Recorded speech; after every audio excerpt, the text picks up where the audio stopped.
All right, welcome everyone. Welcome back to another episode of Talk to Tatiana. And today we have Juauna Lewis. Welcome, Juauna.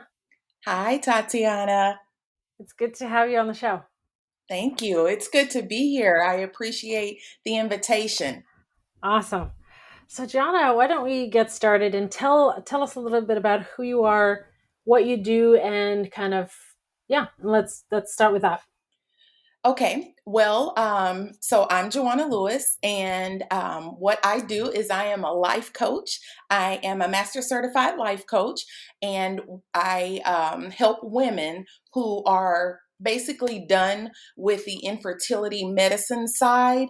They may still get pregnant naturally, they may just be taking time off, but they're adjusting to life where they may not have it the way they thought they would. For instance, they may adopt, they may be a childless couple. And so I help these women with that kind of emotions, the kind of emotions that are going on behind the scenes that they may not be willing to talk about publicly. That's a really good mission. I like it. I think Thank there's you. a huge need for that for sure. Absolutely. I didn't So have it. I understand. And so tell me a little bit about kind of your journey in life, work, career, or anything in between that led you to want to become a life coach and becoming a life coach. Ooh, okay. That's a very long story. Let me see. Okay, so I've always wanted to help others. I was the oldest sister. I helped my mom with my siblings. I was the teacher's helper. I enjoy helping others. And so what happened is I go to school. I plan to be a counselor. I even get my master's degree in counseling. And then I basically at the end of that, I thought, well, it's a little sadder than I expected. Counseling has a lot to do with the trauma of things that have gone on in our life, abuse, dysfunctional relationships, and things like that. And so I moved away from that. And then I started watching this TV show called Iyanla Fix My Life, and she called herself a life coach. And that's where she was definitely helping people. But that's kind of where I started thinking about what is a life coach? I didn't think I could do what she did. She was in the thick of it. But at the same time, she was helping them and she was just there for an episode. So then I saw an advertisement about life coaching, and I knew that life coaching was about moving forward, setting goals, reaching those goals. And I like that. That appealed to me much more so than therapy. And so that's how I proceeded to do the life coaching. And then I niched down because I was thinking of what was I passionate about? What was something that, called to me. And I'm an adoptive mom of three boys. I'm a homeschool mom. And so those were things that I enjoy and enjoy talking about. But I thought of what led me to adoption, what led me to even homeschooling. And it was absolutely part of my husband and myself, our infertility journey. And I remembered there's lots of homeschool help, there's lots of adoption help, but there wasn't, for me, especially as a Black woman, there was not a lot of infertility help. And even in my family, no one else was going through that. Even in my community, at my church, no one else was going through it. And I really, really spent a lot of time in darkness, sadness, depression. And as a result, I felt like that's what I was called to do. And then it gave me a purpose in my infertility walk. That's a cool journey. Thank you for sharing it. Absolutely. And so as you are kind of growing your life coaching business, what have you struggled with or were surprised with, you would have to handle or do or care for or about, or like talk to me a little bit about kind of what I can be of help to you now. Um, I think the what I expected, what was a difficult thing for me was that I did not realize how much marketing goes into life coaching. Like I said, the previous lady that I watched on TV, her marketing was through Oprah Winfrey, so she got a lot of her talent. Excuse me, her talent definitely showed through, but I didn't realize that I have to do Facebook ads or I have to do Instagram posting. I just ordered some business cards, set up a website, and I thought I was good to go. And I didn't realize how much more goes into it than that. And so when I met you and you had your boutique, and I thought, well, she's really doing it. She's wrote her book, and she has the podcast. And so I am definitely learning from you how to market myself. Okay, cool. So, I mean, what I'm doing is a learning process. Also, I just realized today, and it's different for every business that I own. But what I realized today was that for my target audience for the boutique tax firm, I actually should not be advertising. So it's really different for the audience that you're trying to capture. And I think that it's important to just realize that first and foremost. I mean, I'm an accountant, so not a marketing guru at all, but I learned from some of the best people, and one of them was Mike Michalowicz. Mike Michalowicz is a very established author, and I've been to one of his author events where he's very much supportive of authorship and authors, and the strategies he shared when he was growing as an author, when he launched his first book and second book and whatever, were just unbelievable. Like stuff that like is extraordinary. That's not something that that I would have come up with.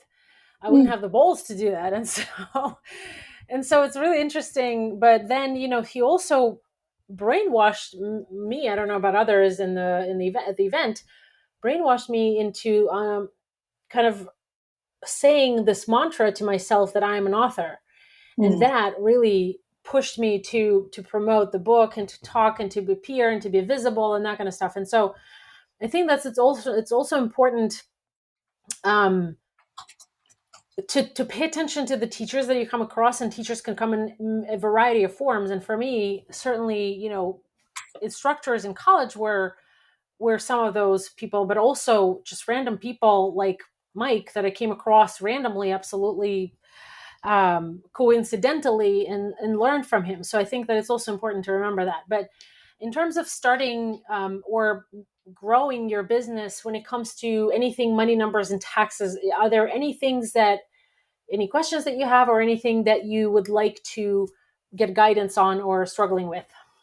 Well, I think it's interesting that you mentioned growing the business. How do you do that? Because you said you don't advertise as a boutique. So it sounds like then your advertisement comes through more word of mouth or through your book venture. So I became very clear in terms of what the audience is like and where they are, and what I realized is they're not on social media. They're Ah, not on any of those things. And so I think that my next strategy is actually going to be, and it's been my strategy all along. It's just never been the marketing strategy. It was more of a keeping the business the same, or developing, but building lifelong relationships. That's something concept that sounds like a bumper sticker, but honestly, a business coach introduced me to this concept that when my potential clients, when we cross paths and we go forward together, it's my job to build a lifelong relationship with that client. And so, because when you build lifelong relationships, you don't only get business then and there, but you also um, build a business for the future, because these people who have a relationship with you will refer other people to build relationships with you, to have your help and support, and so on and so forth. So it really, the business becomes really selling itself at some point. But also, what I found was that many people who start businesses, regardless of what type of business it is, they're either, and it could be either or both together. Not, don't treat it as a business, which means that they don't plan on how to make this business a business. For example, when I started this business, the tax business, I just had a skill. I was really good at it, and I was getting paid for it. Oh, That's it. I never really treated the business as a business, where I never thought I'd ever hire someone. I never thought I'd ever delegate. So that's where I was kind of jeopardizing my own success, because I had those mindset. My husband kind of brainwashed me, and he said, when you hire somebody else, you their problems become your problems. So keeping that in mind, I lived for 6 years doing everything myself, and so that's not a great strategy to grow your business. okay. There's always some seems like there's some kind of, oh, it seems like there's a middle line with, you did for 6 years, you did it all yourself, whereas I immediately out of the gate started hiring. But I've now found that I made a few mistakes that way. I hired someone to do my website. Well, I didn't actually even need a website. I could have done just lead pages and things like that. And so, where do you think the fine line is in between that middle ground? It's interesting that some people always say, well, you have to hire, coaches always say, you have to hire before you're ready. The problem Mhm. is that you don't know when is that moment, the before you're ready. Yes. Yes. That's what I found to be an issue. So this year I hired very senior person, basically a partner, someone who I can rely on. Um, and when I was hiring him, when we were talking about it, I was like, I need, if I only had a few more months of bringing more clients in and more revenue, and cover his salary. He's expensive. And then when I did hire him, I took a leap of faith. He wanted to leave, and I was like, this is my opportunity to hire someone great. And so when I did hire him and we made a deal, within the first week of him working, I was like, oh my God, thank God he's here. So I guess that qualifies as a before you're ready Uh-huh. moment, but you never know that. That's the problem. And so it's like, how do you even know? So I think that the fine line is, my approach is, I need to know how this works myself first, and then I can have somebody else do it. If, let's say, that's not my signature service or whatever it is. So there are certain things that others can handle, but there are certain things like business coaching clients is my thing. It's my skill. It's not something that you'll learn in 5 minutes. And so Mhm. kind of understanding that. And also, I think the exercise that helped me back when I went through business coaching was um, the coaches. I had several coaching engagements, business coaching, and one of them was with a CPA and a business coach. And so the CPA was like, okay, here's the chart of the stuff that you can do in your firm, or the stuff that needs to be done or has to be done in your firm. Pick the ones that you will want to keep doing forever in the Okay. future. Let's say 3 years down the road, you're successful, you have a lot of money, you can hire people, great. Or 1 year down the road, whatever. What is it that you want to still keep doing yourself, and what are the things that you see yourself delegating? And that really helped me, because I was like, oh my God, like, I don't want to do any of this stuff. And see, I could absolutely understand that, because my whole thing along the way was that I want to, uh, I just want to coach. That's it. I don't want to. And now I don't mind the interaction on social media, but I don't necessarily want to do the post and everything like that. It's more like I would love somebody to post and then I go in and I do the interaction in the comments. I wouldn't mind that. I don't mind sharing my story as often as possible. I don't mind that, but I don't necessarily want to do all that other stuff that goes along with it. I'm kind of like, hey, let me even create the stuff and then let the person come to me and let the person decide that that stuff, kind of the lead magnets, I'll even create those, but I don't necessarily want to advertise for that. I would love to pay that out, and I just want to coach. I just want to help you to the other side of to peace and being at peace with your life decisions. The other stuff just gets hard, especially because I've never done that part before. So it doesn't come naturally to me. Yeah, and so I think that for a great start, at least for me, was like you already know that you don't like to do social media, so maybe hiring a social media person who would do that consistently and in your voice. I think it's also important to do that in your voice, and it takes social media person maybe a couple of months, a month or two to really get your voice, Right. and it's your job to really give them feedback, which is what I found on that. So that's a great start. But then also, what I also did was I hired someone to do like the Toma campaign. Toma campaign is top of mind awareness. So every time I get connected to someone, Mm-hmm. whether, and I don't give out business cards, but I take business cards and I connect with someone and I give a business card to my assistant, who then sends the person a little quotes book and then a little promo card that I have with my information. And then they are subscribed to a sequence where I send them an email and connect to them and whatever, invite them um, to connect with me and to schedule maybe a call or something like that. Like all of that now is automated. That's first and foremost, and then handed off to the assistant because I don't want to have anything to do with that. It has to be automated, and I have a few things in place like Zapier, like calendar. I have an Acuity calendar. I don't have my calendar wide open. I know exactly when I work, and like Tuesdays and Thursdays is my time to work with clients. Okay. Mondays and Wednesdays, I work on my courses, my book, my promo, whatever it is that I have to Mm-hmm. do. And then Mm-hmm. Fridays, I have a structured week. So I connect with people, I record podcasts, I take a day off if I want to.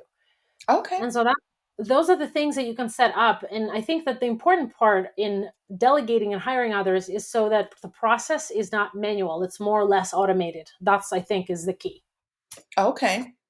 Okay. So that's one of the things that I can probably, that was a great tip that you just gave me, is to automated, and especially for those things that I have coming up, like the ebook. I have an ebook written, but I have to finalize it, and that's just one of several. And I probably need to set days because right now I'm going through so many things, like groups that I'm in and learning how to do funnels and things like that.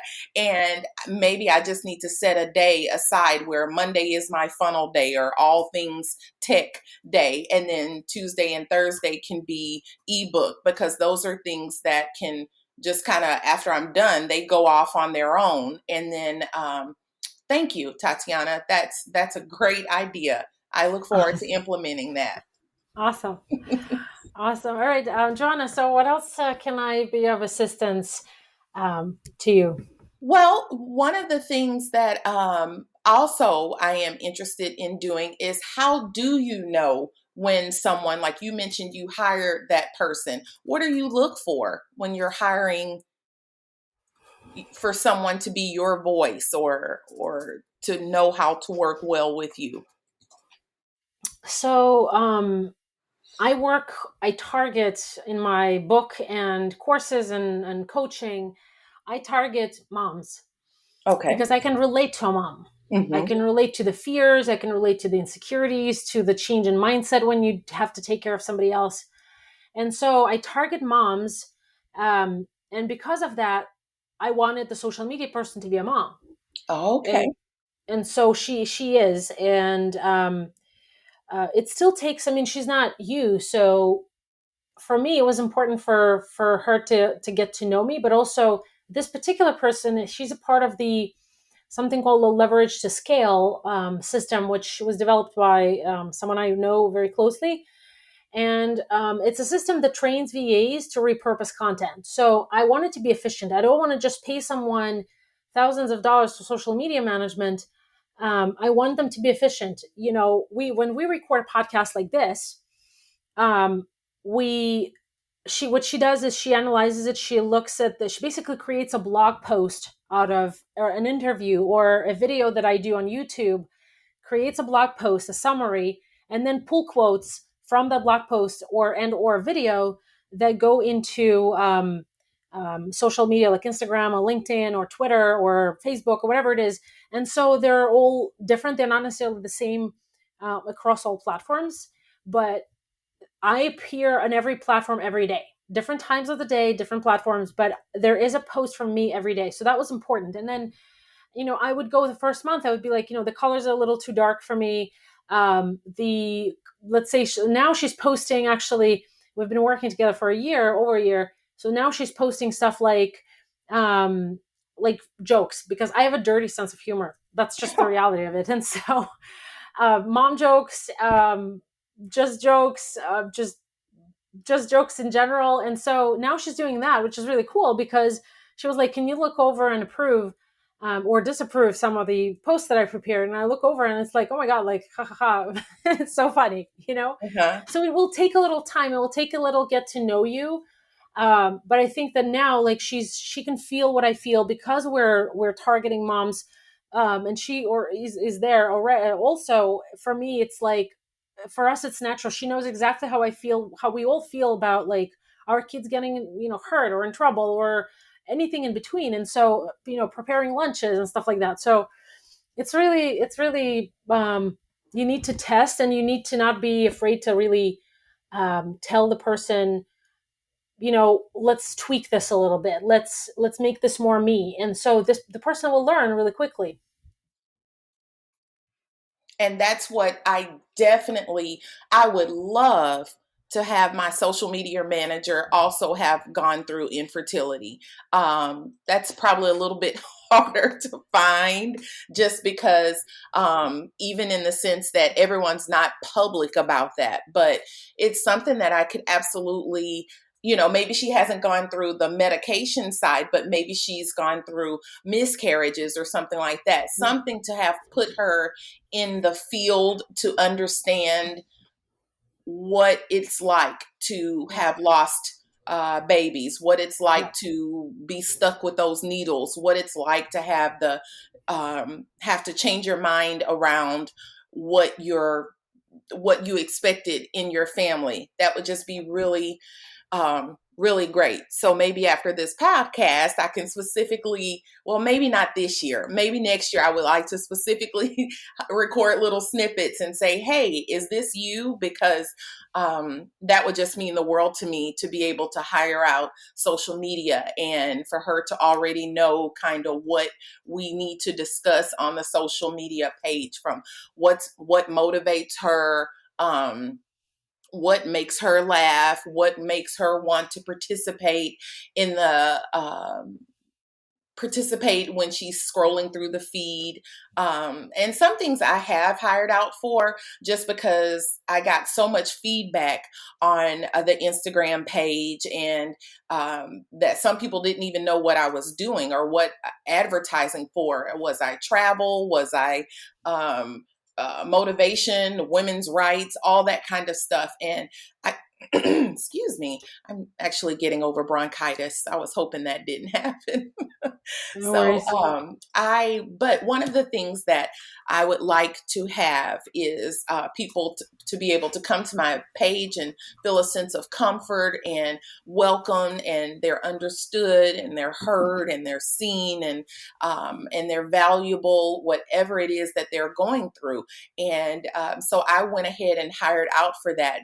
But I did hire someone that has not gone through this part of the infertility cycle, which is where it comes back to what you said. I have to add feedback and say, yeah, this isn't appropriate, or this doesn't really describe me, or this doesn't even sound like me. But she's really good at taking my taking my thoughts, putting them in a Google Doc, and then I get to weigh in on if that's legitimate or not. Yeah, yeah, yeah. Yeah, just I've actually we started about the same way. I think now that you're talking about it, I remember that we started kind of similar. She was just giving me content to approve, Okay. but then I just didn't have the time to do it. So, so with the feedback, and in the beginning month, I think we did that for a little bit, and so then she kind of got it. So I think that's a good strategy too. Okay. Okay. I look forward to doing that because I absolutely, like I said, I absolutely want people to come to the page and immediately be okay and like, hey, I'm home and things like that. And I don't want them to think, oh, yay, she's traveling. I mean, Yeah, that's great. That's a great relaxing thing to do. Get your mind off of infertility treatments, but everybody's not traveling all day long, and I understand that. And I don't want someone to come and think it's a travel vlog or a travel Instagram page. So yeah, yeah, yeah. All right, Joanna, as we're wrapping up here, where can people find and connect with you? people can find and connect with me on Instagram at Hannah's House Life Coaching. People can find and connect with me on Facebook, same handle in Hannah's House Life Coaching. We have a Facebook group for women who are going through the infertility or wrapping up the medical part of the infertility journey. And of course, Hannah's House Life Coaching.com is the website where you can book an appointment if you would like to talk with me about all those emotions that are a part of infertility treatments and the shame that comes along with it, the frustration, the anger, jealousy, all those negative emotions. I will be releasing an ebook.